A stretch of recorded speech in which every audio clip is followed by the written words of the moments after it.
اعوذ باللہ من الشیطان الرجیم بسم اللہ الرحمن الرحیم رب یسر ولا تعسر واتمم بالخیر رب یسر ولا تعسر واتمم بالخیر رب یسر ولا تعسر واتمم بالخیر۔ آج کا درس احکام طہارت کے بارے میں ہے۔ سب سے پہلے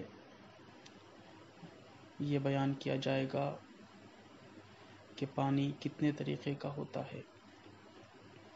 سب سے پہلے پانی کی دو قسمیں بیان کی جاتی ہیں، مطلق پانی اور دوسرے مضاف پانی۔ پانی یا تو مطلق ہوتا ہے یا مضاف ہوتا ہے۔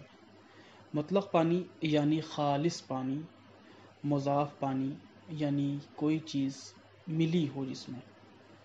مضاف پانی وہ پانی ہے جو کسی چیز سے حاصل کیا جائے، مثلا تربوز کا پانی یا گلاب کا عرق، یا پھر ایسا پانی کہ جس میں کوئی ایسی چیز ملی ہو کہ جس کا رنگ، بو، مزہ بدل جائے، اسے مضاف پانی کہتے ہیں۔ مثال کے طور پر کسی چیز میں، کسی ایسے پانی میں کہ جو خالص پانی ہو، صاف پانی ہو، اس میں تھوڑی سی شکر ملا دی جائے، اس کا ٹیسٹ بدل جائے تو وہ مضاف پانی ہو جاتا ہے، یا اس میں تھوڑا سا نمک ملا دیا جائے تو وہ خالص پانی نہیں رہتا ہے بلکہ وہ مضاف پانی کہلاتا ہے۔ دوسرا پانی یعنی پانی کی دوسری قسم جسے مطلق پانی کہتے ہیں، مطلق پانی کی 5 قسمیں بیان کی گئی ہیں، وہ 5 طرح کا ہوتا ہے۔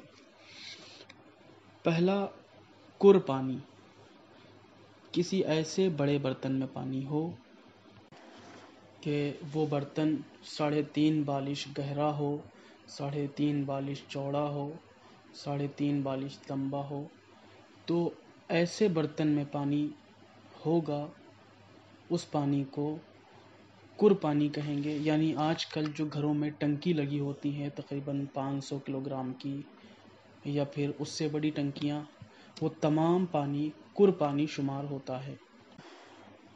دوسری قسم ہے مطلق پانی کی جسے قلیل پانی کہا جاتا ہے، یعنی ہم اگر زمین سے جو پانی نکالتے ہیں ہینڈ پمپ کے ذریعے سے، نل کے ذریعے سے یا سمرسیبل کے ذریعے سے، یا طرح طرح سے پانی نکالتے ہیں، یا کہیں سے بھی پانی نکالیں، ایک چھوٹی سی بالٹی میں یا گلاس میں یا کسی چیز میں پانی رکھیں کہ جس سے قلیل پانی کہا جاتا ہے، اسے ہم قلیل پانی نام دیتے ہیں، اسے ہم قلیل پانی کہتے ہیں کہ جو 3.5 ایسا برتن کہ جس میں پانی ہو وہ 3.5 بالش لمبا، چوڑا، گہرا اگر نہ ہو، اس سے چھوٹا برتن ہو تو اسے ہم قلیل پانی کہتے ہیں۔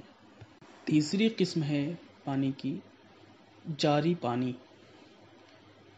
یہ قسمیں مطلق پانی کی قسمیں ہیں۔ جاری پانی کی مثال جیسے نہر کا پانی، یہ جو پانی نہر میں بہتا ہے اس کو جاری پانی کہا جاتا ہے۔ نہر میں یا سمندر وغیرہ میں جو بہتا رہتا ہے، جو ہمیشہ جاری رہتا ہے، اسے جاری پانی کہتے ہیں۔ چوتھی قسم ہے بارش کا پانی۔ جب بارش ہو رہی ہوتی ہے اس وقت جو پانی برس رہا ہوتا ہے اس کو ہم بارش کا پانی کہتے ہیں۔ وہ پانی مطلق پانی شمار ہوتا ہے اور وہ پانی پاک کہا جاتا ہے۔ ایسا پانی کہ جس کے ذریعے سے ہم خود کو، ایسا پانی کہ جو خود بھی پاک ہوتا ہے اور دوسری چیزوں کو بھی پاک کر سکتا ہے، اسے مطلق پانی کہا جاتا ہے۔ وہ خالص پانی ہوتا ہے، اسے خالص پانی بھی نام دیا جاتا ہے، اسے خالص پانی بھی کہتے ہیں۔ وہ خود بھی پاک ہوتا ہے اور دوسری چیزوں کو بھی پاک کر سکتا ہے۔ بارش کا پانی بھی اسی طریقے سے ان دوسری قسم میں سے، مطلق پانی میں سے بارش کا پانی بھی شمار ہوتا ہے۔ بارش کا پانی خود بھی پاک ہوتا ہے اور دوسری چیزوں کو بھی پاک کر سکتا ہے۔ پانچویں قسم ہے کنویں کا پانی۔ کنویں کا پانی بھی وہ پانی ہے کہ جو مطلق ہوتا ہے، خود بھی پاک ہوتا ہے، دوسروں کو بھی پاک کر سکتا ہے۔ 5 قسمیں بیان کی گئی ہیں مطلق پانی کی: قر پانی، قلیل پانی، جاری پانی، بارش کا پانی، کنویں کا پانی۔ یہ 5 قسمیں اس پانی کی ہیں کہ جو خود بھی پاک ہوتا ہے اور اس کے ذریعے سے دوسری نجس چیزوں کو بھی پاک کیا جا سکتا ہے۔ اب مضاف پانی کا حکم کیا ہے اور مطلق پانی کا حکم کیا ہے، ان 2 چیزوں کا بیان کرنا بھی بہت ضروری ہے۔ مضاف پانی وہ پانی ہے کہ جو پاک تو ہوتا ہے، خود تو پاک ہوتا ہے، لیکن اس کے اندر دوسری چیزوں کو پاک کرنے کی صلاحیت نہیں ہوتی، یعنی مضاف پانی کے ذریعے سے ہم دوسری چیزوں کو پاک نہیں کر سکتے، کسی دوسری نجاست کو پاک نہیں کر سکتے۔ اگر ہم چاہیں کہ شربت سے کسی نجاست کو دھو دیں تو وہ پاک ہو جائے گی، تو ایسی نجاست اس شربت سے پاک نہیں کی جا سکتی، یا کوئی بھی نجاست اس شربت سے یا اس جوس سے، رس سے پاک نہیں کی جا سکتی۔ اور اگر اس شربت میں یا اس پانی میں جو مضاف پانی ہے، اگر اس میں ذرہ برابر بھی نجاست گر جائے تو وہ پانی فوراً نجس ہو جاتا ہے، سارا کا سارا پانی نجس ہو جاتا ہے، پھر وہ استعمال کے لائق نہیں رہتا۔ لیکن مطلق پانی وہ پانی ہے کہ جو خود بھی پاک ہوتا ہے اور دوسری چیزوں کو پاک کرنے کی صلاحیت رکھتا ہے، اس سے دوسری چیزیں پاک کی جا سکتی ہیں۔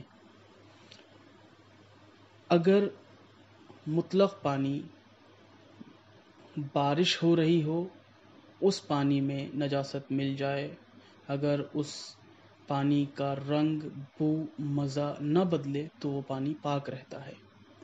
اسی طریقے سے کثیر پانی کہ جو ٹنکی کا پانی کہا جاتا ہے، اگر اس پانی میں بھی تھوڑی سی نجاست گر جائے کہ جس کا رنگ، بو، مزہ نہ بدلے تو وہ پانی بھی پاک رہتا ہے، اس سے دوسری چیزوں کو پاک کیا جا سکتا ہے۔ اسی طریقے سے کنویں کا پانی کہ جس میں تھوڑی سی نجاست گر جائے، وہ نجاست کہ جو ظاہر نہ ہو رہی ہو، جس میں رنگ، بو، مزہ اس پانی کا نہ بدلے، تو وہ پانی بھی پاک رہتا ہے۔ یہ تمام قسمیں پانی کی قسمیں تھیں۔ اس پانی کے بارے میں بھی بہت سارے مسائل ہیں کہ جو ابھی اس وقت بیان نہیں کیے جائیں گے تاکہ گفتگو طویل نہ ہو جائے اور آگے کے مسائل بیان کیے جا سکیں، لہٰذا اس لیے ان مسائل کو ابھی یہاں پہ بیان نہیں کیا جا رہا ہے۔ انشاءاللہ اگر آگے اسی طریقے سے مسائل کا سلسلہ جاری رہا اور آپ حضرات دلچسپی لیں گے تو انشاءاللہ وہ تمام مسائل ایک ایک کر کے بالکل واضح اور وضاحت کے ساتھ بیان کیے جائیں گے اور بتائے جائیں گے۔